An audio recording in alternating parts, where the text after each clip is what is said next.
சீமானை பொறுத்த வரைக்கும் அவர் முரண்பட்டு பேசியது என்பது பல வகைகள் இருக்கிறது. ஒரு வகை என்னவென்று சொன்னால், தனக்கு ஒரு நீதி மற்றவனுக்கு ஒரு நீதி என்ற முரண்பாடு. அவர் எதையெல்லாம் மக்களுக்கு சொன்னாரோ அதை மாற்றமாக அவரே செய்வார். அப்போ தான் ஒன்றை சொல்லிவிட்டு அதுக்கு மாற்றமாக ஒருவர் செய்வாரேயானால் அதுதான் அவரை புறக்கணிப்பதற்கு, அடையாளம் காண்பதற்குரிய சரியான வழி. அப்படி பேசிய ஒரு தொகுப்பை நீங்கள் பாருங்கள். என்னென்னவெல்லாம் நீங்கள் செய்யாதீங்க என்று சொன்னார், சொல்லிவிட்டு அவரே செஞ்சார். அப்படிப்பட்ட ஒரு முரண்பாடு தொகுப்பை நான் வரிசையாக அவங்களுக்கு போடுகிறேன், அதை பாருங்கள். உணர்வு, அந்த உறவு நெருக்கம் ஏற்படலை. அதுதான் என்னுடைய வருத்தம். அப்போ இந்த தலைமுறையில் அதை செய்யணும் அப்படின்னு நான் நினச்சிதான். இப்போ நம்ம ஒரு ஈழத்து பெண்ணை திருமணம் செஞ்சுக்கிறணும், அது எல்லாரையும் தம்பி சொல்ல இப்போ நான் தொடங்கி வச்சாதான் அதை முன்னெடுப்பாங்க. அதனால இப்போ நம்ம ஒரு ஈழத்து பெண்ணை இப்படி இருக்கிற சீமான் பார்த்துட்டீங்கன்னா 2013 கயல்விழி என்கிறவங்கள கல்யாணம் பண்ணிக்கிட்டாங்க. கயல்விழி யாருன்னு பார்த்தீங்கன்னா அதிமுக உறுப்பினர் கே காளிமுத்து என்கிறவரோட மகள் தான். இவரோட சொந்த மகள் கயல்விழியை தான் சீமான் அவர்கள் கல்யாணம் பண்ணியிருக்காரு. ஒரு காலம் வரும், இங்கிலீஷ் படிச்சவெல்லாம் தனி தீவில் ஒண்டி விட்டு வந்துருவேன்.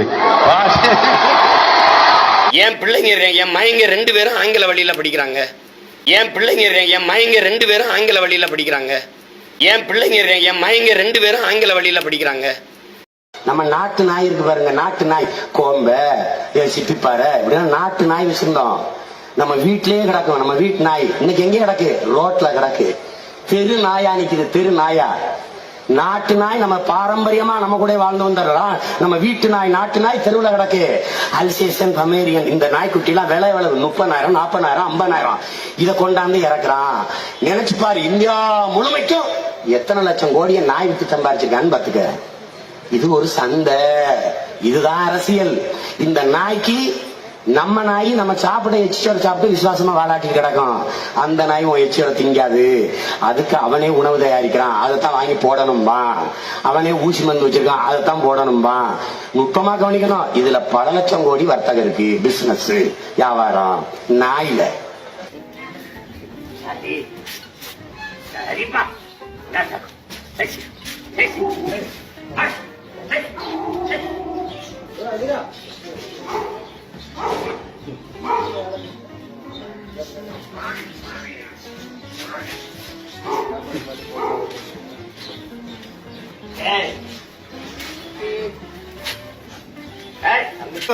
இந்த திரைப்பட தொழிலாளர் சங்கத்துக்கு போறேன். அங்க போன பார்த்தா மார்க்ஸ் தலையில பொட்டு வச்சிருக்கு, சந்தன பொட்டு, குங்கும பொட்டு வச்சிருக்கு.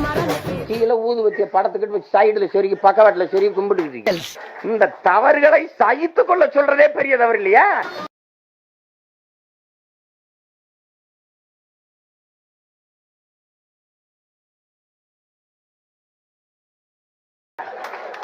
தவறை திருத்திக் கொள்வதற்கு பதிலாக என்னைய பொறுத்துக் கொள்ளுங்க. பிள்ளைக்கு தடுப்பூசியை போடல. நான் முதல்ல குழந்தை வலிக்குதுன்னு ரொம்ப அழுது என்னால தாங்கிக்க முடியல, நான் போடல. ஆனா பிறகுதான் தெரிந்தது இது ஒரு பெரிய வர்த்தக சதின்னு. எனக்கு ரொம்ப நெருக்கமான என் சொந்த தம்பியிலே சிறந்த மருத்துவர்களா இருக்காங்க, குழந்தைகள் நல மருத்துவர்களா இருக்காங்க. இப்ப என்னுடைய மாவீரன், என் மகன் மாவீரன் பிரபாகரனுக்கு இதுல நீங்க தலையிடாதீங்கிறாங்க என் தம்பிங்க. மாசம் மாசம் போடுற ஊசி இதுல நீங்க தலையிடாதீங்கன்னா உங்க வேலையை பாருங்கன்றாங்க. இது நீ போட்டுதான் ஆகணும், போடுங்க. அவர் மட்டும் சேஃபாக தன் குழந்தைக்கு தடுப்பூசி போட்டது ஏன் என்றதில்ல. யாருக்கும் பெருசா நம்ம நினைவு தினத்தை போட்டதும் தமிழர் மரபு. அது எங்க தலைவரை தவிர யாருக்கு நாங்க கொண்டாடுறதில்ல. அப்ப பூலித்தேவனுக்கு மட்டும் கொண்டாடுவோம், ஏன்னா அவருக்கு இறந்த தினம் தெரியாது. அதனால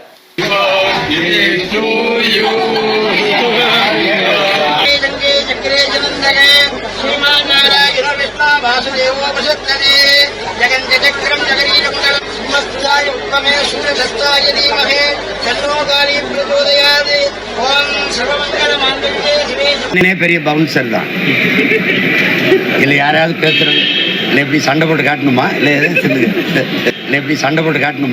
அவர் என் கையாலதான் சாகிறதுன்னு முடிவு எடுத்துட்டாருன்னா நான் அதை சந்தோஷமா எதிர்கொள்றேன். கேட்டு சொல்லுங்க, அவர் தயாரா தான் இருக்காராம். இடம் நேரம்லாம் நீங்க சொல்லுவீங்களாம். எப்ப வேணாலும் வர்றாராம் அவரு. நீங்க வாங்க, அவரோட சண்டை போட்டு ஜெயிச்சு நீங்க அவரை ஒரு தடவை. ஒருத்தங்க வெயிட்டிங் உட்காந்துக்கிறேன்ல, நீ எப்ப வரும்னு நான் வெயிட் பண்ணிக்கிறேன். சரி, நான் 2 கையில அடிக்கிறது தான் உனக்கு சண்டைக்கு உனக்கு பயமா இருந்தா நான் ஒரு கையில லெப்ட்ல மட்டும் சண்டை போடுறேன். உனக்கு 2 கை வேணாம் தம்பி, நான் லெப்ட் ஹேண்ட் மட்டும் பயன்படுத்துறேன், நீ 2 கையும் பயன்படுத்திக்கோ. நீ எனக்கு பிரபாகர் அண்ணன் துப்பாக்கி கொடுத்தாரு, நான் தான் இந்தியாவில் AK-47 துப்பாக்கி வந்து ட்ரைனிங் எடுத்தாலும் நீ சொல்றல, நீ துப்பாக்கி சண்டையை கூட வச்சுக்கோ, கத்தி சண்டையை கூட வச்சுக்கோ, கொம்பு சுத்து கூட வச்சுக்கோ, கராத்தே வச்சுக்கோ, பாக்ஸிங், நீ எந்த சண்டையை நீ தேர்வு எடுக்க அந்த சண்டை எனக்கு தெரியும். நான் வீரலட்சுமி அவர்களை கணவர் பூவைக்கு நான் கணேசன் பேசுறேன் அப்படின்னு சொன்ன உடனே நீங்க வந்து அழைப்பு துண்டிச்சிட்டீங்க. மறுபடியும் உங்களை தொடர்பு கொண்டாரு. ஆனா உங்க கூட எனக்கு பாக்ஸிங் பண்றதுக்கு ஆசையா இருக்குது, 2 பேரும் ஒண்டி கொண்டு நிக்கலாமா அப்படின்னு கேட்டாரு. அவர் பேசுனதும் கேட்டுட்டு நீங்க வந்து பேசுறதுக்கு வந்து உங்களுக்கு வந்து வீரம் இல்ல. நீங்க வந்து ஊடகவியலாளர் உங்க முன்னாடி வைக்கிற அந்த மைக்குக்கு முன்னாடி தான் உங்களுக்கு எல்லாம் வீரெல்லாம் வருமா? போனா நீங்க அன்னைக்கு கட் பண்ணிட்டீங்க. அதே போல வந்து ஊடகம் முன்னாடி வந்து முதல்ல வந்து அவரை எங்க எதிரில வந்து நிக்க சொல்லுங்க அப்படின்னு நீங்க. இப்ப நான் நிக்கிற இடம் எது தெரியுங்களா? இங்கதான் நீங்க என்னுடைய கணவர் பூவை நான் கணேசன் அவருக்கு கூட வந்து நீங்க வந்து பாக்ஸிங் அதாவது சண்டை போட வேண்டிய கிரவுண்ட் இது. இந்த கிரவுண்ட் எங்க இருக்குன்னு பாத்தீங்கன்னா திருவள்ளூர் மாவட்டம், திருவள்ளூர் வட்டம், தொட்டிக்கலை பஞ்சாயத்துக்கு உட்பட்ட இடம் இது. இந்த இடத்துல தான் உங்களுக்கு வந்து நாங்க வந்து பாக்ஸிங் போறதுக்கான இடத்த வந்து தீர்மானம் பண்ணிருக்காங்க. தேதி எப்பன்னு பாத்தீங்கன்னா 2024 தை மாதம் காணும் பொங்கல் அன்னைக்கு என்னுடைய கணவருக்கும் உங்களுக்கும் இங்கதான் சண்டை நடக்க போகுது. நான் புலி, பூனை சண்டைக்கு கூப்பிட்டா புலி போய் சண்டை போடுமா இல்ல பேசாம போகுமா, அதை பற்றி யோசிக்கிறீங்க. நான் புலி, பூனை சண்டைக்கு கூப்பிட்டா புலி போய் சண்டை போடுமா இல்ல பேசாம போகுமா, அதை பற்றி யோசிக்கிறீங்க. நான் புலி, பூனை சண்டைக்கு கூப்பிட்டா புலி போய் சண்டை போடுமா இல்ல பேசாம போகுமா, அதை பற்றி யோசிக்கிறீங்க. நான் புலி, பூனை சண்டைக்கு கூப்பிட்டா புலி போய் சண்டை போடுமா இல்ல பேசாம போகுமா, அதை பற்றி யோசிக்கிறீங்க. இன்னொரு முரண்பாடு என்னவென்று சொன்னால், அவர் சொன்ன ஒரு செய்தியை அவரே மறுப்பது. அவரே ஒரு செய்தியை சொல்லுவார், சொல்லிட்டு வசமாக மாட்டிக்கிட்ட உடனே அவரே அதை மறுத்து பேசுவார். இந்த மாதிரியான விஷயங்களை வைத்தும் நீங்கள் எடை போடலாம். என்னடா இப்படி சொல்லிட்டு நேர் மாத்தமாக பேசுகிறாரு அப்படிங்கிறத வைத்து நீ என்ன செய்யலாம், வந்து எடை போடலாம். நீங்க என்னன்னா பிச்சைக்கார பையன் அண்ணாதுரை கருணாநிதி அப்படிங்கிறதுலாம் வந்து அவங்க மாபெரும் தலைவர்னு போட்டுட்டு பிச்சைக்கார பையன் சொல்றது வந்து சரியானதா இருக்கும். பிச்சைக்கார பையன் நீங்க சொல்லிருக்கீங்க, வீடியோல இருக்குது பிச்சைக்கார பையன் அண்ணாதுரை பெரிய இவங்க எல்லாம் படிக்க வச்சாங்க நம்மள அப்படின்னு கேக்குறீங்க.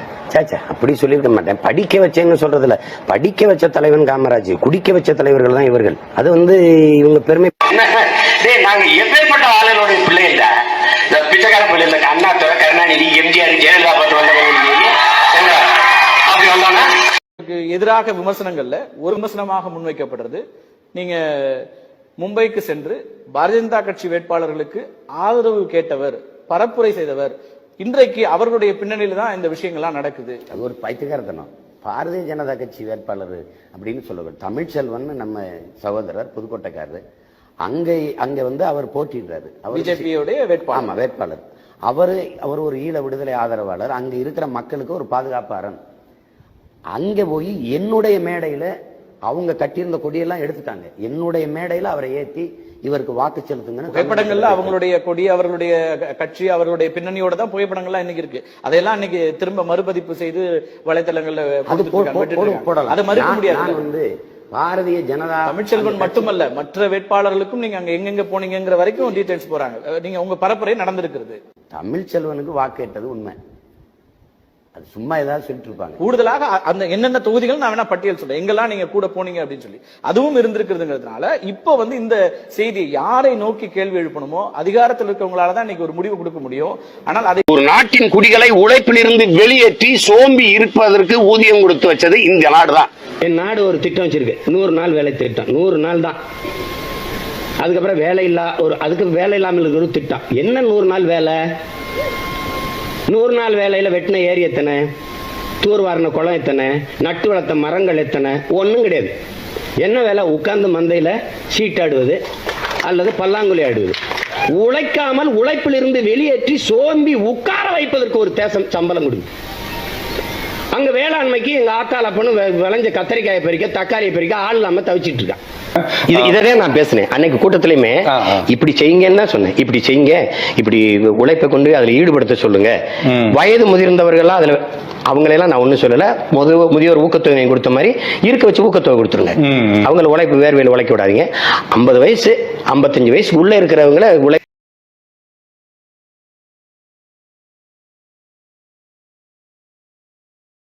முதலமைச்சராக ஒரு கூட்டணி ஓட்டு கிடைச்சிடறான். லூசு பயலு. அந்த கூட்டணிக்குள்ள இருக்கிற நல்ல கண்ணுக்கு கால் கட்ட மயிர் அளவுக்கு பெறுவானடா விஜயகாந்த்.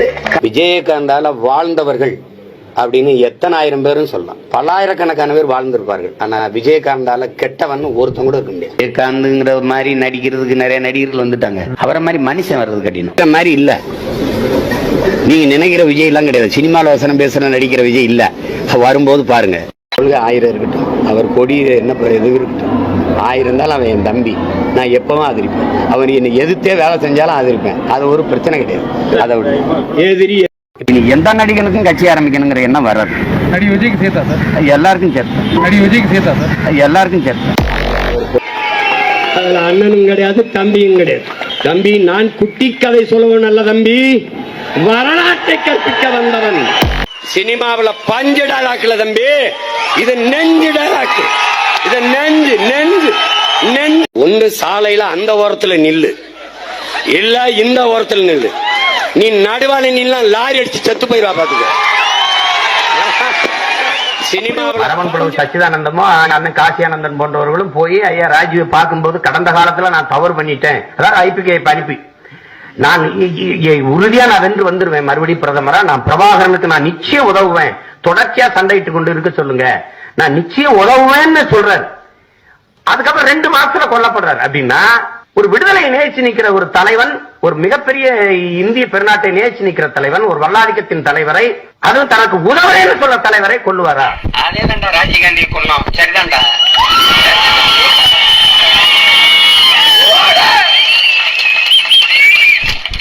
ஒரு காலம் வரும், வரலாறு திருப்பி எழுதப்படும். என் இனத்தை இந்திய ராணுவம் அமைதிப்படை என்கிற அநியாயப்படை அனுப்பி இன மக்களை கொன்று குவித்த ராஜீவ்காந்தி என்கிற என் இனத்தின் எதிரியை தமிழர் தாய் நிலத்தில் கொன்று புதைச்சம் என்கிற வரலாறு. மயில் குளிர்ல தான் தோகை விரித்து ஆடும், ஆனால் அந்த மயில் குளிரில் நடுங்குகிறதோ என்று எண்ணி அஞ்சி போர்வையை போத்தி நான் பேகன். அதனால் அவன் ஆகச் சிறந்த கொடை வல்லன். மயில் நம்ம பாட்டன்ட்ட வந்து எனக்கு போர்வை கொடு குளிர்ந்து பேகன்னு கேட்கல. அந்த செயல் உண்மையிலே பைத்தியக்கார செயல், உண்மையிலே பைத்தியக்காரத்தனம். ஏன்னா மயில் வந்து சிலு சிலு சிலு சிலு அந்த குளிர் காத்தடிக்கும் போது தோகையை விரிச்சு ஆடும். இவன் நம்ம பாட்டை போர்வை போட்டு கொண்டு விட்டான். கமல்ஹாசனுக்கு நிறைய ரசிகர்கள், ரஜினிகாந்துக்கு நிறைய ரசிகர்கள். தம்பி, உனக்கு கைதட்டுற ரசிகன் தான், எனக்கு கருத்தியல் புரட்சியாளர் பல லட்சக்கணக்கில் படையில் இருக்கான். பொய் பொய்யா பேசி இவங்க பேசிடுறாங்கல்ல, நாங்க வந்தா அதை செஞ்சிருவோம், நாங்க வந்தா இதை பண்ணிடுவோம். ஃப்ராட் கம்யூனிட்டியில் இதே வேலை தான் எங்களுக்கு. ரஜினி வந்தா தான் சரியாக, கமல் வந்தா தான் சரியாக, உங்களை எல்லாம் கொன்னா தான் நாடு சரியாக. நல்லா கவனிச்சுக்கணும். புரியுதா? புரியுதா ராஜா? இப்ப இந்த மண்ணின் மக்களால் பெரிதும் நேசிக்கப்படுகிற கலைஞராக இருக்கக்கூடிய என்னுடைய அண்ணன் கமல்ஹாசன் அவர்கள் வந்து இந்த அரசியலில் ஒரு மாற்றத்தை கொண்டு வரணும்னு அவங்க 21ஆம் தேதி தன்னுடைய அரசியல் பயணத்தை தொடங்க இருக்கிறாங்க. அவங்க தொடங்க இருக்கிற இந்த அரசியல் பயணம் வெற்றி பெற என்னுடைய உள்ளன்பு கொண்டு நான் வாழ்த்துறேன். அது எங்கள் மண்ணிலிருந்தே, ராமேஸ்வரத்திலிருந்தே தொடங்குறாங்க. அந்த பயணம் வந்து ஒரு புரட்சிகர அரசியல் பயணமாக, ஒரு வெற்றிகர அரசியல் பயணமாக இருக்க வேண்டும் என்பது என்னுடைய விருப்பம். அதற்காக நான் உளமாற வாழ்த்துறேன். என் மகன், என் மகத்தான கலைஞன் எல்லாத்தையும் தாண்டி ஒரு மாற்று அரசியலை எடுத்து வைக்கணும்னு நினைக்கிறாங்க. அந்த களத்தில் பயணித்து கொண்டிருக்கிற நாங்கள் வந்து வாழ்த்தணும். அவங்க வந்து நான் நேசித்த ஒரு மாபெரும் கலைஞர், அவர் என்னை வந்து பார்க்கறது சரியா இருக்காதுன்னு, அது பண்பாட்டு அளவில் சரியா இருக்கு, அதனால நான் வர்றேன்னு சொல்லிட்டு உடனே நான் வந்து சந்திக்கிறேன். விழா குத்தி ஆடுவான், வேலை இங்க குத்துவான். எதற்காக? பழக்கிறான், தமிழனை பறக்கிறான், விழா காலங்களில் பழக்கிறான். டேய், வேலை குத்துனா இவ்வளவுதான்டா வலிக்கும், வாழை குத்துனா இவ்வளவுதான்டா வலிக்கும், போர் என்றவன அவ்வளவுதான் வலிக்கும், கடியா கம்ப எடுத்துட்டு கிளம்பிடுறாங்க. நீ போறேன்னு நாங்க பேசுறோம். அழகு குத்துற என் அருமை பெருமக்களை, 2 தாடைக்கு இடையில் இருக்கிற மெல்லிய சதை பகுதியிலேயே குத்துறீங்களே. நீ உண்மையிலேயே மிகச்சிறந்த பக்திமானாக இருந்தால் அதே பக்தியினால நீ ஒரு அங்க மேலே ஏற்று குத்து நான் பாத்துக்கிறேன். பேசுற போது எல்லாருமே ஆங்கிலம் கலந்து பேசுவது எப்படி? என் தாயோடு பிரிதொரு ஆண்மகன் புணர்வதும் என் தாய்மொழியோடு பிரிதொரு மொழி கலப்பதும் 2 ஒண்ணுதான். நாக்கை முனியாண்டி மகன் முருகேசன் முருகேசன் என்றுதானே பண்ணும். அது ஏன் எண்ணுலாம் எங்கிருந்து வருது? எங்கிருந்து வருது? உங்க அப்பா என்ன வெள்ளக்காரனா? எதுக்கு நீ போடுற இந்த மானங்கட்ட செயலை வேற எவன் செய்யா? நல்ல ஆத்தாள் கப்பனுக்கும் பிறந்த எந்த மான தமிழனாவது, மான தமிழச்சி ஒரு மரத்தி மாறல பால் குடிச்ச எந்த மகனாவது இந்த செயலை செய்யலாமா? ஒரு தட்டு, அது மேல ஒரு பாலித்தீன் சீட்டு, இந்த சீட்டு மேல விழுந்துச்சுன்னா பூமிக்குள்ள போக விடாது. உனக்கு காஃபி வாங்கிட்டு வா அப்படின்னா அதுக்கு ஒரு இன்னைக்கு காஃபியவே அவன் எல்லாம் பிளாஸ்டிக் பாலித்தீன் எடுத்து சாக்கடையில அடைச்சு வச்சிருக்கிறதெல்லாம் பிளாஸ்டிக் பாலித்தீன் சீட்டு தான். குப்பைகளையும் பாலித்தீனையும் பிளாஸ்டிக்கையும் சேர்த்து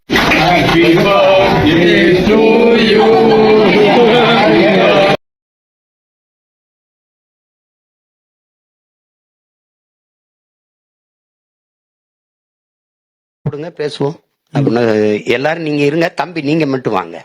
யார எங்க அண்ணைய வாங்க கூட்டிக்கிட்டு மேல அறையில தாண்டி படியெல்லாம் போனோன்னு ஒரு படுக்கறைக்குள்ள வெறும் அலமாரிகள் சுவர் முழுக்க. இதுல போயிட்டு கதவை திறந்து விட்டு எல்லா கதவையும் இதுல எவ்வளவு வேணுமோ நீ எடுத்துக்க அப்படின்னு இந்த பக்கம் திரும்பிக்கிட்டாப்லாம். அப்படியே இந்த பக்கம் திரும்பி அப்புறம் என்னென்ன பண்ணீங்க? அப்புறம் ரொம்ப நேரம் கழிச்சு திரும்பி பார்த்தாரு. நான் கையிட்டி நின்றுட்டு இருந்தேன். என்ன ஒண்ணும் எடுக்கல. இல்லைன்னா நான் அதிகமா எடுத்துட்டா தம்பி அதிகமா எடுத்துட்டு நீங்க நினைச்சிடக்கூடாது. இல்ல நான் குறைவா எடுத்துட்டா நீங்க இன்னும் அதிகமா கொடுக்கணும்னு நினைச்சு நான் குறைவா எடுத்துடக்கூடாது. அதுக்காக நின்றுட்டேன் வந்த சிரிச்சுட்டு. அப்பதான் உங்களுக்கு தெரியும் அவர் எங்களை சந்திக்க விரும்பி அழைப்பை விட்டிருந்தார் எல்லா அமைப்புகளை. அப்ப அது சார்பாக பாலா அண்ணன், மற்றது பேபி சுப்பிரமணியம், மற்றது சங்கர் அண்ணன் போன்ற 3 பேரும் எங்களுடைய சார்பாக போய் கலந்து கொண்டார்கள். கலந்து கொண்டு அவரிடம் கலைத்த பொழுது அவர் தாம் எந்த உதவியையும் செய்ய தயாராக இருப்பதாக தெரிவித்திருந்த பொழுது பின்பு அடுத்த ஒரு சந்திப்பில் நானும் போய் எல்லாருமாக சேர்ந்து கலைத்துக் கொண்டிருந்தோம். அப்பொழுது தான் சங்கர் அண்ணன் மெதுவாக அவரிடம் சொன்னார், இப்படி எங்களுக்கு ஆயுத ரீதியாகவும் எங்களுக்கு உதவிகள் தேவைப்படுகின்ற பொழுதுதான் அவர் கேட்டார், உங்களுக்கு ஆயுத ரீதியாக இவ்வளவு என்ன உதவி தேவைப்படுது? அதை சொன்னால் நாங்கள் ஆயுதங்கள் வேண்டி கொண்டு போய் அங்கே எங்களுடைய மக்களை பாதுகாப்பதற்காக எங்களுக்கு ஆயுதத்துக்கு ஒரு கிட்டத்தட்ட எங்களுக்கு 2 கோடி ரூபாய் அளவில் அங்கே பணம் தேவைப்படுகின்றன. அவர்கள் அது பிரச்சனை இல்லை, நான் உங்களுக்கு தந்தை உடனே சொன்னேன். எந்தவித ஒரு தயக்கமும் இல்லாமல் உடனே அந்த இதை சொன்னோன்னே எங்களுக்கு பெரிய ஆச்சரியமாக போய்விட்டது. எங்களால் நம்ப முடியாமல் போய்விட்டது. இவர் உண்மையாக சொல்றவரான என்ற அளவுக்கு எங்களுக்கு ஒரு சந்தேகம் இருந்தது. அடுத்த நாளே அவர் எங்களை வந்து சந்திக்க சொல்லிவிட்டு நாங்கள் போகும்பொழுது எங்களுக்கு முதல் தொகையாகவே அந்த பணத்தை எங்களுக்கு தந்தார். அப்ப அதே எங்களுக்கு ஒரு பெரிய ஒரு அவரில் ஒரு மிக நம்பிக்கை ஒன்றை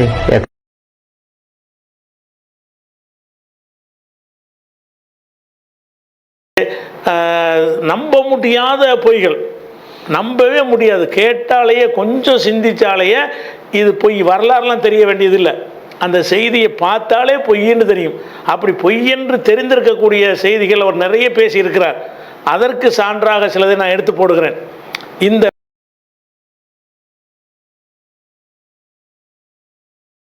என்னோட கடவு சீட்டை கொடுத்துட்டு அந்த அம்மாட்ட வணக்கம் வாங்கி கடவு சீட்டை வச்சுக்கிட்டா வீசா உறுதி, அதாவது நுழைவு அனுமதி உறுதி. எல்லாம் என்ன கொடுத்துருச்சுன்னா இல்ல வணக்கம் இல்ல வாங்கி வச்சுக்கிட்டு ஹாப்பி ஜானி இருந்துச்சு. என் தம்பி சிவா இருக்கான், அவனோட நண்பர் வழக்கறிஞர், 7 வயசு. அப்பாவோட செல்போன் எடுத்துட்டு அலைபேசி எடுத்துட்டு போர்வை போத்திட்டு உள்ள படுத்துட்டு அதை பார்த்துருக்கேன். அம்மாவுக்கு பயம் வருது, சின்ன பையன் அதையே பார்த்து கெட்டு போயிடுவானோ அப்படின்னு. எங்க அந்த பையன் என்னத்தையோ ராத்திரி பூரா உட்காந்து பார்த்துருக்கேன். அவனை கவனிங்கன்னா இந்த ஆளுக்கு சந்தை வந்து தூக்குறாரு. போர் தூக்குன்னு வந்து பாருங்க, நான் தான் அவன். என்ன என்னடா பாத்துக்கிட்டு இருக்க பாரு, அதுல யாரு ஒருத்தன் பேசிட்டு இருக்கிறான். நான் தான் அடியேன் தான்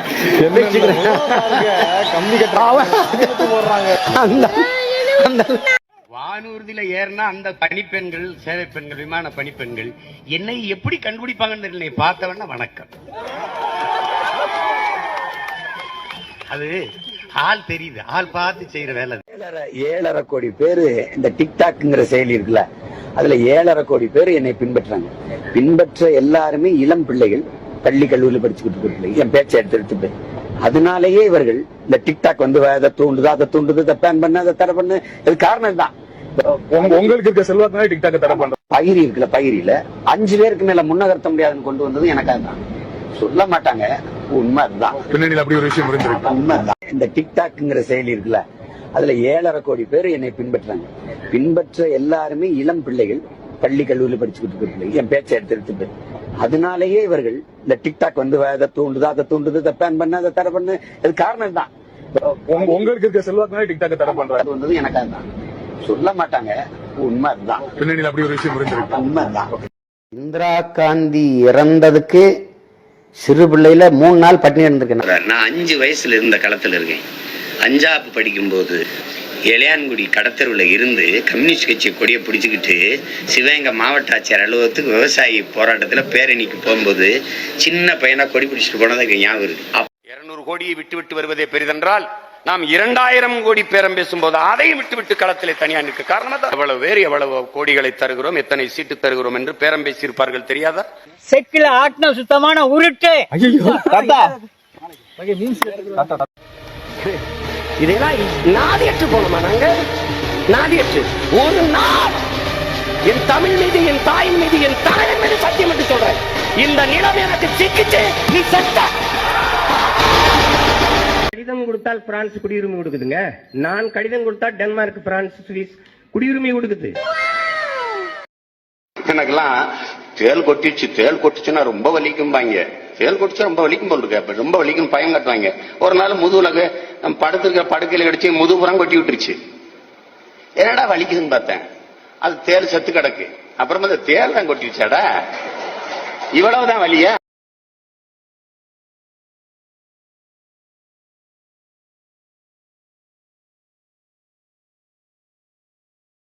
கருணாநிதி ஒரு மாநில முதலமைச்சர் தானே, அவர் எப்படி போரை நிப்பாட்டுவார் என்று கேட்கிறார்.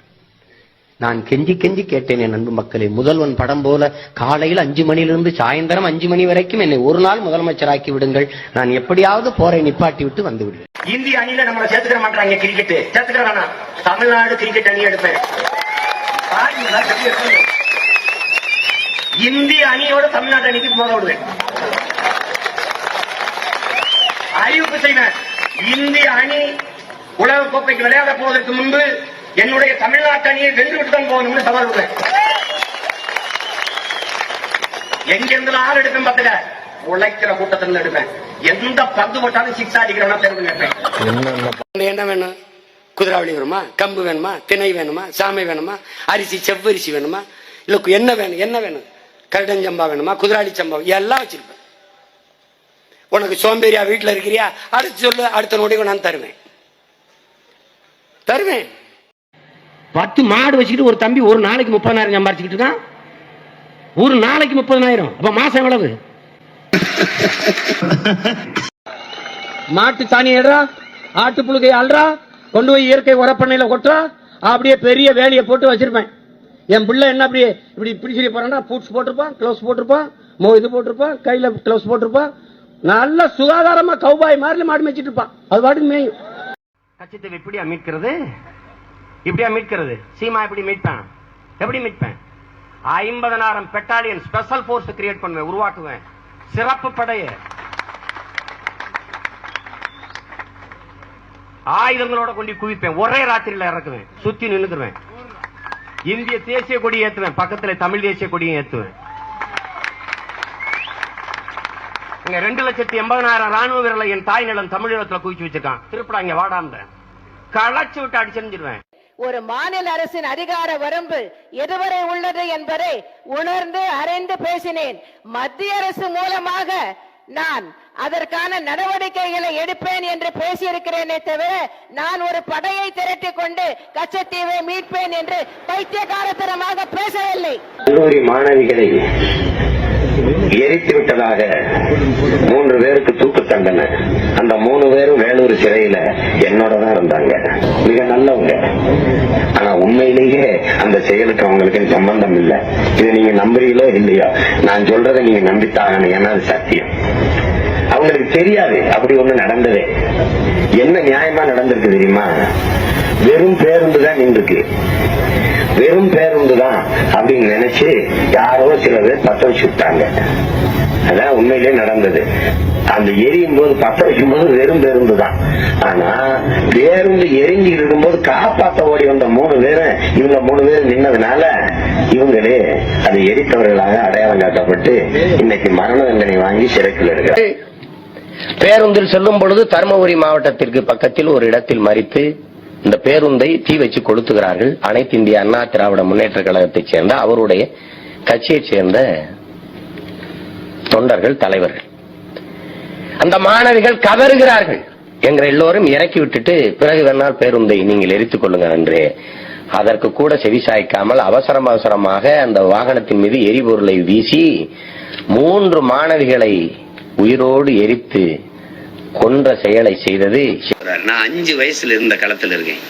5ஆப்பு படிக்கும்போது இளையான்குடி கடத்தருவில் இருந்து கம்யூனிஸ்ட் கட்சி கொடியை பிடிச்சிக்கிட்டு சிவகங்கை மாவட்ட ஆட்சியர் அலுவலகத்துக்கு விவசாயி போராட்டத்தில் பேரணிக்கு போகும்போது சின்ன பையனா கொடி பிடிச்சிட்டு போனதுக்கு ஞாபகம் இருக்கு. 5 வயசு இருக்கும்போது இளையாங்குடியில் படிச்சுட்டு இருந்தானா. அப்போ போராளிகள் போராட்டம் பண்ணாங்களாம், கம்யூனிஸ்ட் கட்சி போராட்டம். 5 வயசுலேயே கம்யூனிஸ்ட் கொடியை பிடித்து கொண்டு போய் சிவகங்கை மாவட்ட ஆட்சியர் அலுவலகத்துக்கு முன்னாடி போராடியவன் அப்படின்னு இவன் சொல்கிறான் ஒரு வீடியோவில். நான் 5 வயசுல இருந்த களத்தில் இருக்கேன். 5ஆப்பு படிக்கும்போது இளையான்குடி கடத்தருவில் இருந்து கம்யூனிஸ்ட் கட்சி கொடியை பிடிச்சிக்கிட்டு சிவகங்கை மாவட்ட ஆட்சியர் அலுவலகத்துக்கு விவசாயி போராட்டத்தில் பேரணிக்கு போகும்போது சின்ன பையனா கொடி பிடிச்சிட்டு போனதுக்கு ஞாபகம் இருக்கு. அப்போ இதை கேட்குறாங்க மக்கள்லாம் கேட்குறாங்க, ஏன்டா 5 வயசில் இருக்கும் போராடினுங்கிறிய? அப்போ சிவகங்கை மாவட்டமே கிடையாது. மாவட்டமே என்னது, ராமநாதபுரம் மாவட்டமாக தான் எல்லாம் இருந்துச்சு. காரைக்குடி, தேவகோட்டை, அந்த எல்லாமே இளையாங்குடி எல்லாம் எதில் சேர்ந்துருந்துச்சு? ஒருங்கிணைந்த ராமநாதபுரம் மாவட்டமாக இருந்துச்சு. சிவகங்கை மாவட்டம் பிரிக்கப்படவே இல்லை. இவன் சொல்லக்கூடிய அந்த காலகட்டத்தில் எம்ஜிஆருடைய ஆட்சியில் தான் என்ன செய்து மாவட்டங்கள்லாம் பிரிக்கப்படுது. இதை விட இப்போ விஷயம் என்னன்னு கேட்டால், ராமநாதபுரம் மாவட்டம் இருக்கு இல்லையா, அந்த ராமநாதபுரம் மாவட்டத்துக்கு ஆட்சியர் அலுவலகம் கிடையாது. மதுரைக்கு தான் போகணும். நாங்கள்லாம் அதை சேர்ந்த ஆளுங்க. ராமநாதபுரம் மாவட்டமாக இருக்குது. ராமநாதபுரத்துடைய கலெக்டர் எங்கே இருப்பார்னு கேட்டால் மதுரையில் இருப்பார். எம்ஜிஆர் அந்த மாவட்டத்தை பிரித்ததுக்கு பிறகு தான் ராமநாட்டு கலெக்டர், சிவகங்கை கலெக்டர் அந்த அலுவலகங்களை வந்துச்சு. இப்படியான ஒரு நேரத்தில் என்ன செய்கிறான்னு கேட்டால், நான் 5 வயசாக இருக்கும்போது இல்லாத சிவகங்கை மாவட்ட ஆட்சித்தலைவர் அலுவலகத்தில் போய் செஞ்சேங்கிறப்ப என்னத்தையாவது பொய் சொல்லி நம்ப வைக்கணும். நோக்கம் என்ன? இந்த பொய்யுடைய நோக்கம் என்ன? ரத்தத்தில் சின்ன வயசுல எனக்கு ஊறி போச்சு போராட்டம் என்பது. 5 வயசுலேயே நான் கம்யூனிஸ்டில் இருந்தேன்னு காட்டணுமா? அதுக்காக வேண்டி எத்தனை பொய் சொல்கிறான்னு பாருங்கள். அதை அந்த கதையை கேளுங்க. இருக்குது இவன் சிவகங்கை மாவட்டத்தில் ஆட்சித்தலைவர் அலுவலகம் இல்லை. 2வது 5 வயசுலேருந்து ஆரம்பிக்கிறான். 5ஆப்பு படிக்கும் போதுங்கிறான். 5ஆப்பு படிக்கும்போது 10 வயசு ஆயிரும். 5 வயசுலாம் 1ஆம் கிளாஸ் தான் படிக்க முடியும். நான் 5 வயசாக இருக்கும்போது போராட்டம் பண்ணேன்னு சொல்லிவிட்டு 5ஆப்பு படிக்கும்போது அவன் 5 வயசாக இருக்கும்போதுனா பள்ளிக்கூடத்தில் சேரலை இவன், அப்போ போராட்டம் பண்ணேங்கிறான். அப்புறம் 5ஆவது படிக்கும்போது 10 வயசுங்கிறான். 10 வயசாக இவனுக்கு இருக்கும்போது கூட சிவகங்கை மாவட்டம் பிரிக்கப்படலை. அதுக்கு ஆட்சியர் அலுவலகம்ங்கிறது கிடையாது. இல்லை அவங்க ஆட்சியர் அலுவலகத்துக்கு வர்றாருன்னா மதுரைக்கு தான் போகணும். ராமநாதபுரம் மாவட்டம் தான் அது. அப்படி இருக்கும்போது நான் அங்கே போய் போராட்டம் பண்ணேன்னு சொன்னான்னா இவனுக்கு எப்படிப்பட்ட ஒரு பொய்யனாக இருப்பான்னு என்ன செய்யணும் பார்த்துக்கிறணும். அதே மாதிரி நம்ம தமிழ்நாடு வரலாறுல எடுத்துக்கிட்டிங்கன்னா நமக்கு தெரிஞ்சு ஒரு 10-15 முதலமைச்சர் வந்திருப்பாங்கன்னு அறிஞ்சு வச்சுருக்குறோம். இவன் சொல்கிறான், நான் 200 முதலமைச்சரை சந்திச்சுட்டேங்கிறான். 200 முதலமைச்சரான். அது பாருங்கள். நாற்காலிதான் இருக்கு. இதுவரை நான் 200 நாற்காலிதான் இருக்கு. ஒரு இடம் தான் இருக்கு, ஒரு நாற்காலி தான் இருக்கு. இதுவரை நான் 200 முதலமைச்சரை சந்திச்சிருக்கேன். 200 முதலமைச்சர் சுதந்திர இந்தியாவில் அடைஞ்சதுலேருந்து 200 முதலமைச்சர் வந்திருக்குமா? வெள்ளைக்காரங்காலத்துன்னு வந்தால் கூட வந்திருக்குமா? 200 முதலமைச்சரை சந்திச்சிருக்கேன்னு சொல்கிறான். அப்படின்னா என்ன அர்த்தம்? என்னத்தை வகையில் விட்டு அடிக்க வேண்டியது. நான் ஒரு பெரிய ஆளுங்க மாதிரி பிம்பம். ஏன்னா இவங்களுக்கு அதில் போய் சேர்றவனுக்கு மூட கிடையாது. நாம் தமிழரில் போய் சேரக்கூடியவனுக்கெல்லாம் சிந்திக்கிற அறிவு கிடையாது. இவன் என்ன சொன்னாலும் ஒரு பெருமை ஊட்டுற மாதிரி இருக்கிறதுனால என்ன செய்கிறாங்க, நம்பிக்கிட்டு கூயிப்பான், விசில் அடிப்பாங்க, கைத்தட்டுவாங்க. அப்போ கரகோஷம் விண்ண புழக்கும், இதுக்கும் சேர்த்துக்கிட்டு அதை நம்ம பார்க்குறோம். அதே மாதிரி இவன் என்ன செய்கிறான்னு கேட்டால், இலங்கையில் சண்டை நடக்குது. சண்டை நடக்கும்போது ஏன் பார்த்துக்கிட்டு இருந்தீங்க? கருணாநிதி போய் நிப்பாட்டிருக்க வேண்டியது தானே. அந்த கடைசி கட்டம் பிரபாகரன் எல்லாம் ஒழிச்சு கட்டினாங்க இல்லையா, அந்த கட்டம், அதை போய் நீங்கள் தடுத்து நிப்பாட்டலாமே அப்படின்னு சொல்லி கேட்கும்போது, அப்போ இவன் சொல்கிறான், முதலமைச்சராக இருக்கிற ஒன்றும் செய்ய முடியாதுங்கிற, என்கிட்ட ஒரு நாளைக்கு என்னை முதலமைச்சர் ஆக்கி காட்டு, நான் நிறுத்திடுவேங்கிறான். மாநில முதலமைச்சர் தானே, அவர் எப்படி போரை நிப்பாட்டுவார் என்று கேட்கிறார். நான் கெஞ்சி கெஞ்சி கேட்டேன், என் அன்பு மக்களே, முதல்வன் படம் போல காலையில் 5 மணியிலிருந்து சாயந்தரம் 5 மணி வரைக்கும் என்னை ஒரு நாள் முதலமைச்சராக்கி விடுங்கள், நான் எப்படியாவது போரை நிப்பாட்டி. ஒரு நாள் முதலமைச்சராக்கினா போரை எப்படி நிப்பாட்ட முடியும்? நீ சொல்கிறது இலங்கை, அது வேற ஒரு நாடு. அந்த நாடு நீ சொன்னதை கேட்பானா? நீ எப்படி போய் போரை நிப்பாட்டுவ? என்னை ஒரு நாளைக்கு முதலமைச்சர் ஆக்கி காட்டுங்க, நான் நிப்பாட்டி காட்டுறாங்க. நடக்காத ஒன்றை எவனா ஒரு நாள் முதலமைச்சருங்க சினிமாவில் வேண்டாம், வரும் நடைமுறையில் வருமா? வராது. வராதுங்கிறதுனால விட்டு அடிப்போமே.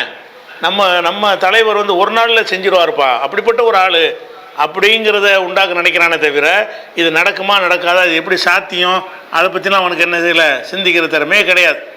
அதே மாதிரி வந்து சமாதிகளில் அண்ணா, கருணாநிதி, உங்களோட சமாதிகளில் எம்ஜிஆர் சமாதி எல்லாமே என்ன இருக்குது, 4 முதலமைச்சருடைய சமாதி இருக்குது மெரினாவில். மெரினாவுக்கு போனீங்கன்னு சொன்னால் அண்ணாவுடைய சமாதி, கருணாநிதி சமாதி, எம்ஜிஆர் சமாதி, அது மாதிரியான சமாதி, ஜெயலலிதா சமாதி இருக்குது. இது சமாதி அங்கே வைக்கக்கூடாது, வைக்கலான்ட்டு ஒரு கருத்து எந்த சொல்லலாம். ஏன்டா மக்களுக்கு ஒரு இடத்துல கொண்டே இப்போ இவ்வளோ ஒரு இடத்த அடைச்சிக்கிட்டு சமாதி கட்டுறியன்னு அது கருத்து. இவன் என்ன பேசுகிறான்னு கேட்டால் 3 ஆம்பளைக்கு மத்தியில் பொம்பளை படுக்க போட்டு வச்சுருக்காங்கிறான். ஜெயலலிதா வந்து ஜெயலலிதா ஒரு பொம்பளை இறந்துட்டாங்க, முதலமைச்சராக இருந்து 3 பேர் இறந்துட்டாங்க. அது ஒரு சாதாரண ஒரு இறப்புங்கிற வகையில் எப்படி பார்ப்போம், இறந்தவர்களை பற்றி பேசக்கூடாது, ஒரு கண்ணியம் கொடுத்துட்டு போயிடணும். இவன் என்ன செய்கிறான்னு கேட்டால் 2 அர்த்தம் வர்ற மாதிரி, அதாவது ஜெயலலிதாவோட இந்த 3 பேரும் என்ன செய்கிறாங்க, சல்லாபம் செய்கிறாங்கிற அர்த்தம் வர்ற மாதிரி இவன் கேட்குற அந்த வார்த்தையை பாருங்க. அவட சுடுகாட்டுல 3 பேர் படுத்திருக்காங்க, ஒரு பொம்பளையும் படுத்திருக்கு. அவட சுடுகாட்டுல 3 பேர் படுத்திருக்காங்க, ஒரு பொம்பளையும் படுத்திருக்கு. அவட சுடுகாட்டுல 3 பேர் படுத்திருக்காங்க, ஒரு பொம்பளையும் படுத்திருக்கு. சொல்றான், இதுக்கு சிரிக்கிறாங்க. இதுக்கு கூமுட்டை எடுத்து அடிச்சிருக்கணும் மேல. என்னடா பேசுற, பெண்களை வந்து இப்படி கேவலமா பேசுற, இறந்து போனவர்களுக்கு கண்ணியமா பேசுற. இவங்க இத்தனை பொம்பளைகளுக்கு பற்றி ஆம்பளை அடக்கி வச்சிருக்காங்கன்னு சொல்லி அடக்குனதை பற்றி எவனாவது சிந்திப்பானா? அடக்கம் என்ற இடத்தை பற்றி இந்த மாதிரி ஆணும் பெண்ணுங்கிற பாலின ஒரு சிந்தனையோட எவனாவது பேச முடியுமா? இதையும் பேசுறான். அதுக்கு அவங்க என்ன சொன்னாலும் ரசிக்கிறாங்க, கை தட்டுறாங்க. அப்போ எவ்வளோ கேவலமான இதெல்லாம் வந்து சரியான ஆளாக இருந்தால் என்ன செஞ்சுருக்கானு வந்து கல்லை விட்டு எரிஞ்சிருப்பாங்க. சரியான சிந்திக்கிற மக்களாக இருந்தால் எப்படா பேசுகிற, இறந்து போன ஆட்களை பற்றி இவ்வளோ இழிவாக கேவலமாக பேசுகிறேன்னு கேட்டிருக்கணுமா இல்லையா? அதையும் சிந்திக்க மாட்டேங்கிறாங்க. அதுக்கப்புறம் போடுறான், அந்த டிக்டாக்னு ஒரு செயலி ஒன்று இருக்குது. அதை வந்து சைனாவில் ஒரு பிரச்சனை வரும்போது அதை இந்தியாவில் தடை செஞ்சுட்டாங்க. அதுக்கு இவன் சொல்கிறான், டிக்டாக்கை தடை செஞ்சு எனக்காக தான் செஞ்சாங்க. ஏன்னு கேட்டால் என்னுடைய இதில் வந்து 7.5 கோடி பேர் இருக்கிறாங்களாம். இவனுடைய டிக்டாக்கில் வந்து 7.5 கோடி பேர் ஃபாலோவர்ஸ் இருந்தாங்களாம். என்னையை அழிக்கிறதுக்காக தான் டிக்டாக் தடை செஞ்சாங்க அப்படிங்கிறான். மொத்த தமிழ்நாடு மக்களே 7.5-8 கோடி தான் இருப்பாங்க. அதில் வந்து சின்ன பிள்ளைலாம் கழிச்சிட்டு எல்லாம் ஒரு 4 கோடி தான் இருப்பாங்க.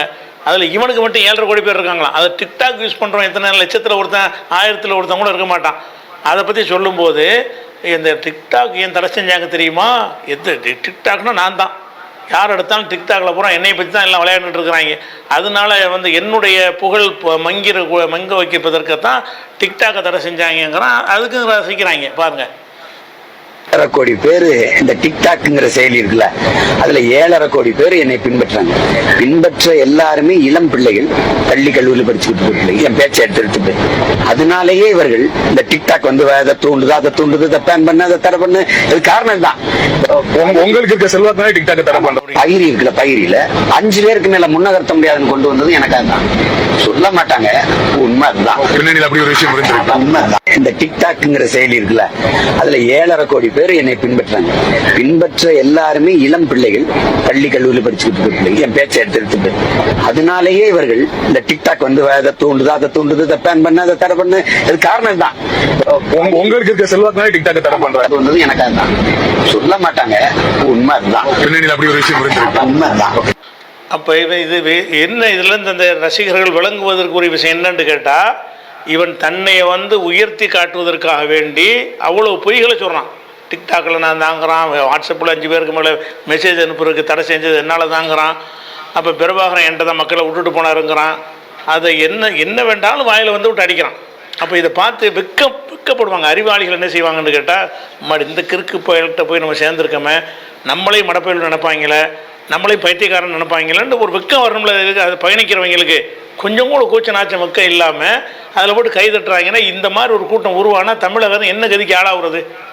மூளையே இல்லாமல் மண்டையில் சாணி வச்சிருக்கிற ஒரு கூட்டம் வந்து உருவாகும் என்று சொன்னால் அது தமிழகத்தினுடைய எதிர்காலம் எப்படி ஆகும் அப்படிங்கிற மனுஷனு சிந்திச்சு பார்க்க வேண்டும்.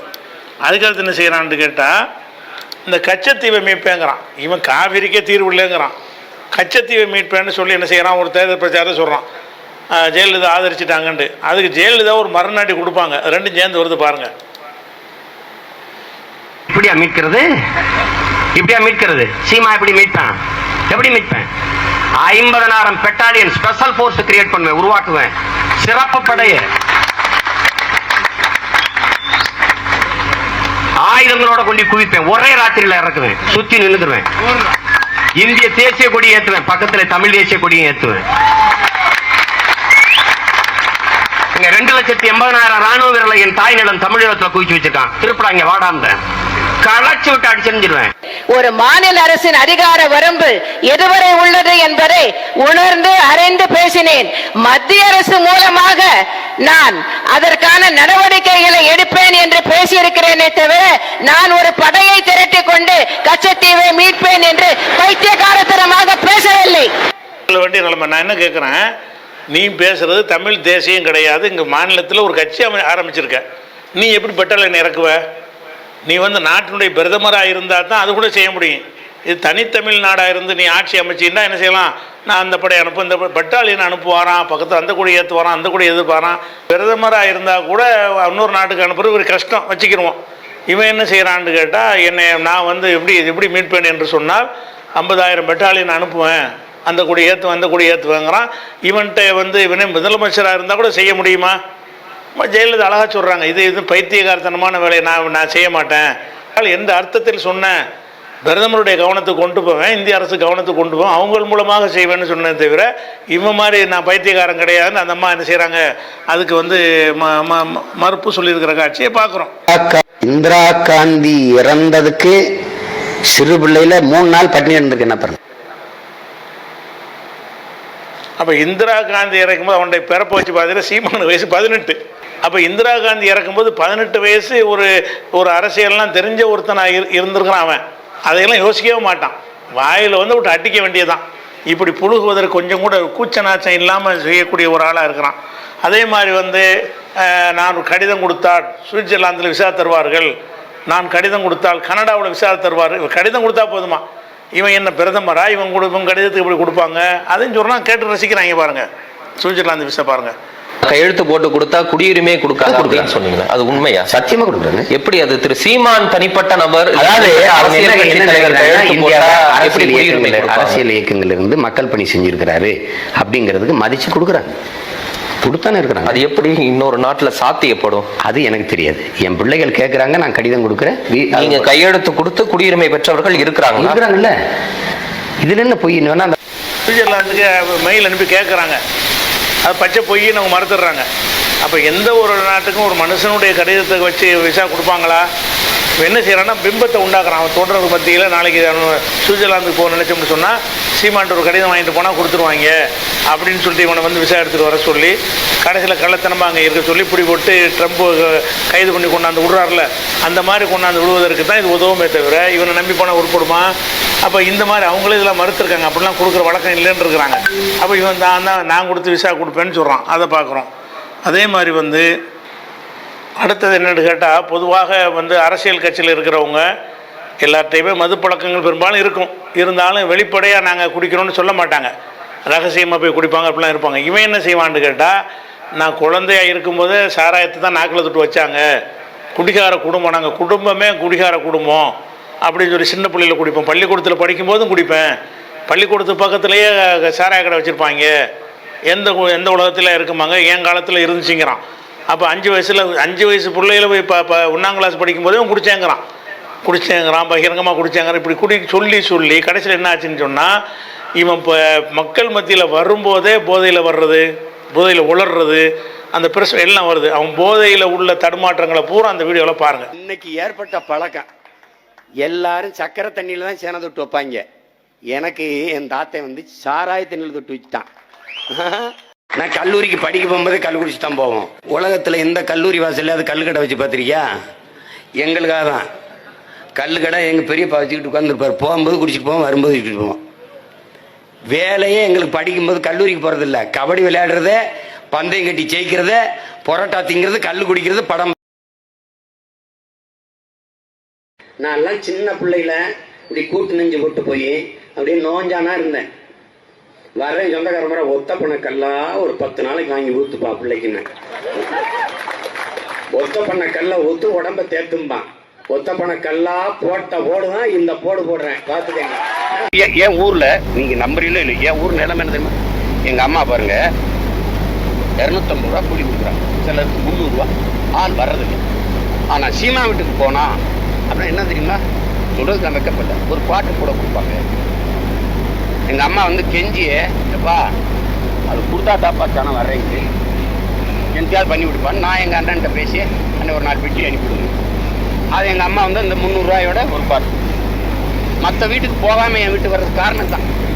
எப்படி ஆயிடுச்சு பாருங்க சம்பவம். அதை எங்க அம்மா அழுதுகிட்டே சொல்றாங்க, இப்படி போயிடுச்சப்பா என்னப்பா பண்றது, காடை போட்டு போக முடியல, சும்மா போட முடியல. ஒரு கட்டையில் அடிச்சு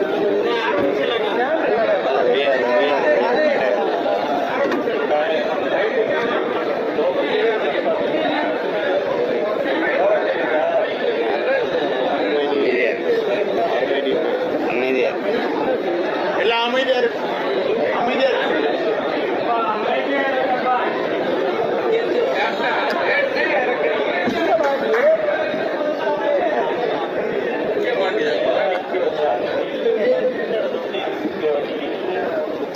இப்ப என்னிடத்துல ஒன்றும் செய்தி இல்லை, உங்களுக்கு ஏதாவது செய்தி தேவைப்படுது கேட்கணும்னா கேளுங்க, நான் பதில் சொல்றேன்.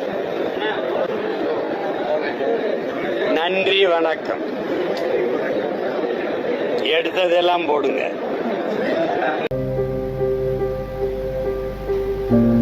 சட்டப்பேரவையே ஒழுங்கா இயங்குதாங்கிறது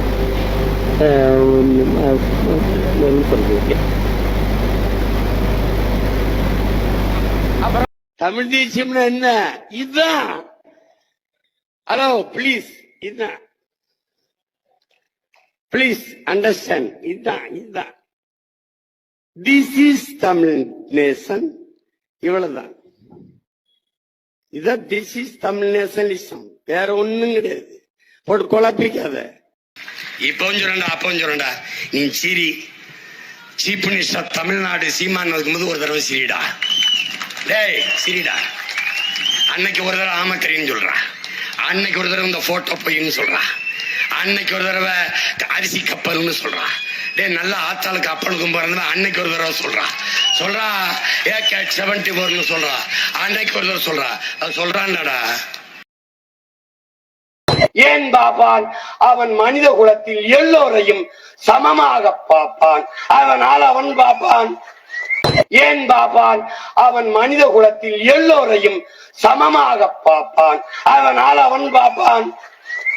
கோயில கட்டினேன், கோபுரம் கட்டினேன், கலசம் கட்டினேன், கற்பக்கிரகம் கட்டினேன், உள்பீடம் கட்டினேன், எல்லாம் கட்டினேன். சில நானே செதுக்கினேன், தோலை தூக்கிட்டு வந்தேன், உள்ள வண்டியை வச்சேன், அப்படி நின்னேன். அவன் ஒரு செம்பள தண்ணியோட வந்தான். ஓம் சுப்லாம்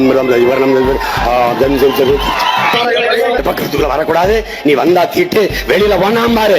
அப்ப நான் வந்தேன் மாறா, அன்னைக்கு தாண்டா நான் அடிமையானேன். கோயில் என்னது சாமி என்னது நீ யார வெளில போட நம்ம சொல்லாம. அப்ப கட்டும் போது வராத தீட்டு, அந்த சிலையை நான் செய்யும் போது வராத தீட்டு, துணி கொண்டி வைக்கும் போது வராத தீட்டு, இப்ப கிட்ட வந்து கும்பிட்டா வந்துருமா? இப்படி இளையராஜாங்கிறவன் ஒரு எலும்பு நரம்பு ரத்தம் சதி இருக்கிற மனுஷன் நினைக்காத. அவன் இசை இறைவன். நீ எத்தனையோ அவதாரம் சொல்லல, அதுல அவன் ஒரு அவதாரம். இசைக்கென்று பிறந்த அவதாரம் எங்க அப்ப. நீ அவனை எப்படி நீ ஈடுபடுத்துவ? நீ தகுதி பார்த்து எங்க அப்பா ராஜ்யசபா கொடுத்தீரா? தலித்துன்னு கொடுத்தாங்க. நான் எவ்வளவு உயரத்திற்கு வந்து உலக புகழ் பெற்ற ஒரு கலைஞனே நீ தாழ்த்தப்பட்டவனை தான் பாக்குற. அப்ப நீ என்ன சுமத்தப்பட்ட தீண்டாமை, இந்த சாதி இது இன்னும் போகுது.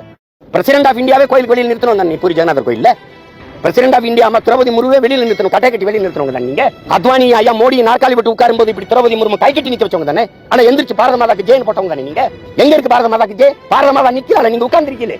நாட்டின் முதல் குடிமகன் மேலேயே மகள் மேலே திணிக்கப்படுகிற தீண்டாமை, அவளுக்கு அந்த நிலைமையில சாதாரண குடிமக்கள் எங்களுக்கு என்ன நிலைமை? இப்போ இதுக்கு முன்னாடி என்ன நடந்துச்சு? குழி பறிச்சது நானு, கல்லுடைச்சு கொண்டாந்தது நானு, சாரம் கட்டி மேல தூக்கி ஏத்துனது நானு, கோபுரம் கட்டினது நானு, கலசம் செஞ்சு வச்சது நானு, கற்பக்கிரகம் கட்டினது நானு, சாமி சிலையை டொச்சுன்னு குத்தி செதுக்கினது நானு, தூக்கிட்டு வந்து உள்ள இறக்குனது நானு, கொஞ்சோண்டு செம்புல தண்ணியை கொண்டாந்து கல்லு சாமி ஆயிடுச்சு. ஆளாக்கி கெட் அவுட், உள்ள வந்தா தீட்டு சிறப்பு கட்டாரா நாய. ஏன் கோயிலுக்கு நீ நின்றுட்டு என்னை தீட்டீங்க வெளியோடா அப்படின்னு சொல்லி இருந்தா உன் தாய்மொழியில் கோயிலுக்குள்ள வழிபாடு இருந்திருக்கும். நான் கேட்கிறேன், ஒரு நாட்டுல ஒரு கூட்டம் இருக்கு, ஸ்டெர்லைட்டா வேடிக்கை பார்ப்பானுங்க, குளங்களை மனுமொழியா வேடிக்கை பார்ப்பானுங்க, ஜல்லிக்கட்டு போராட்டமா வேடிக்கை பார்ப்பானுங்க, நீட்ல அனிதா செத்தாலா வேடிக்கை பார்ப்பானுங்க, ஜிஎஸ்டி போட்டு மக்கள் வரி பணத்தை கொள்ளடிச்சா வேடிக்கை பார்ப்பானுங்க, பண மதிப்பிழப்புல ஏடிஎம் வாசல்ல நம்மள நிக்க விட்டா வேடிக்கை பார்ப்பானுங்க, மாட்டு இறைச்சி சாப்பிட அடிச்சு கொண்டா வேடிக்கை பார்ப்பானுங்க, இஸ்லாமிய பேர்ல மக்களை கொண்டா வேடிக்கை பார்ப்பானுங்க, கஜா புயலா வேடிக்கை பார்ப்பானுங்க, தானே புயலா வேடிக்கை பார்ப்பானுங்க, வர்த்தா புயலா வேடிக்கை பார்ப்பானுங்க, ஜல்லிக்கட்டா வேடிக்கை பார்ப்பானுங்க. ஏன்னா அவனுங்க பார்ப்பானுங்க, அதனால வேடிக்கை மட்டும்தான் பார்ப்பானுங்க. எங்களுக்கும் பாப்பானுக்கும் நடக்கிற சண்டை 2000 வருஷ சண்டை. ஏன் பாப்பான்? அவன் மனித குலத்தில் எல்லோரையும் சமமாக பார்ப்பான், அதனால் அவன் பாப்பான். சக்கரை தண்ணியில தான் சேனை தொட்டு வைப்பாங்க. எனக்கு என் தாத்தை வந்து சாராய தண்ணியில தொட்டு வச்சுட்டான். நான் எல்லாம் சின்ன பிள்ளைல அப்படி கூட்டு நெஞ்சு போட்டு போய் அப்படியே நோஞ்சானா இருந்தேன். வர சொந்தக்காரமோட ஒத்த பண்ண கல்லா ஒரு 10 நாளைக்கு வாங்கி ஊத்துப்பா பிள்ளைக்குன்னு. ஒத்த பண்ண கல்ல ஊத்து உடம்ப தேக்கும்பான். ஒத்த பண்ண கல்லா போட்ட போடுதான் இந்த போடு போடுறேன் பாத்துக்கங்க.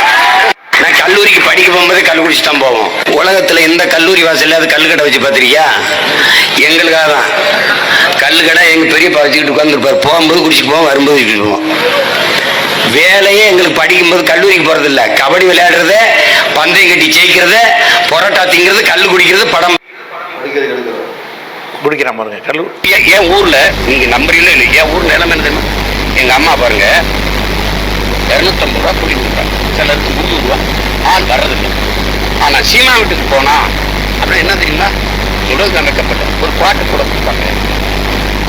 எங்க அம்மா வந்து கெஞ்சிய இல்லப்பா அது கொடுத்தா தாப்பாத்தானே வர்றேங்க எந்தையாவது பண்ணி விடுப்பான்னு நான் எங்க அண்ணன்கிட்ட பேசி அண்ணன் ஒரு 4 பெட்டி அனுப்பி விடுவேன்.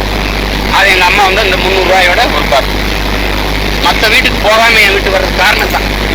எப்படி ஆயிடுச்சு பாருங்க சம்பவம். அதை எங்க அம்மா அழுதுகிட்டே சொல்றாங்க, போயிடுச்சப்பா என்னப்பா பண்ணு, காடை போட்டு போக முடியல, சும்மா போட முடியல. தமிழ் தேசியம்னா என்ன?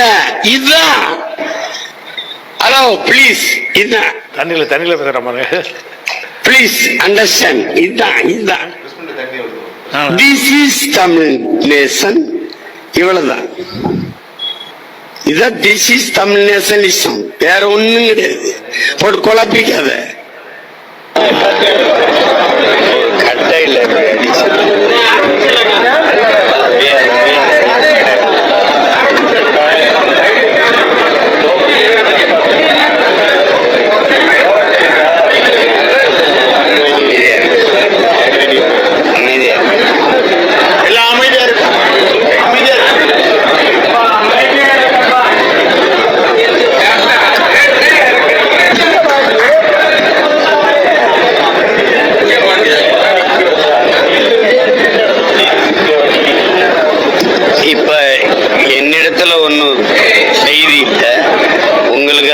செய்தி தேவைப்படுது, கேட்கணும்னா கேளுங்க, நான் பதில் சொல்றேன். நன்றி, வணக்கம். எடுத்ததெல்லாம் போடுங்க. இப்பவும் சொல்றா அப்பவும் சொல்றா, நீ சிரி சீஃப் மினிஸ்டர் தமிழ்நாடு சீமான் வைக்கும்போது ஒரு தடவை சிரிடா, டேய் சிரிடா. அன்னைக்கு ஒரு தடவை ஆமக்கரின்னு சொல்றான், அன்னைக்கு ஒரு தடவை இந்த போட்டோ பையன்னு சொல்றான், அன்னைக்கு ஒரு தடவை அரிசி கப்பல்னு சொல்றான், நல்ல ஆத்தாளு கப்பலுக்கும் போறது அன்னைக்கு ஒரு தடவை சொல்றான், AK-74 சொல்றான், அன்னைக்கு ஒரு தடவை சொல்றான். அது சொல்றான்டா. சட்டப்பேரவையே ஒழுங்கா இயங்குதாங்கிறது சொல்றது. இப்போ இதுதான் சீமானை பொறுத்த வரைக்கும் பொய், புழுகு மூட்டை, முரண்பாடு நிறைய இருக்கிறது. பிதற்றலாம் இருக்குது. இந்த பார்ப்பனியத்தை பற்றி சொன்னது நிறைய இருக்குது. இருந்தாலும் அவனை புரிந்து கொள்வதற்கு இதுவே போதுமானது. இறுதியாக ஒரு செய்தியை மட்டும் சொல்லி முடிச்சிடும். சீமான் எப்படிப்பட்டவன் என்பதை.